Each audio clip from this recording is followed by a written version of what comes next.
Uşaqdan böyüyə hər kəsin çox sevəcəyi qat-qat bulka hazırladım. Bizim evdə çox sevilən bir şirniyyatdır. Biraz da kruvasan dadında olduğu üçün tez-tez istənilir. Bunun üçün bütün ərzaqları yoğurma qabına alaraq qismən ələ yapışan bir xəmir yoğururam.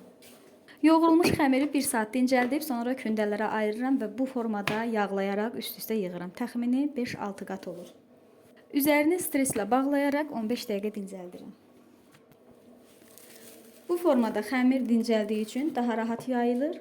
Yaydıqdan sonra isə 3 günc formada kəsərək içinə evdə hazırladığım şokolad yağından istifadə etdim, amma siz istəsəniz mürəbbə və ya cem də edə bilərsiniz. Şokolad yağının hazırlama forması səhifəmdə mövcuddur. Keçid edib baxa bilərsiniz. İçliyi qoyduqdan sonra bulkaları kruvasan formasında bükərək 10 dəqiqə dincəldirəm. Sonra sobaya verirəm. İnanın çox dadlı, yumuşaq, əsl sizin də uşaqlarınızın da istəyəcəyi bir şirniyyat alınır.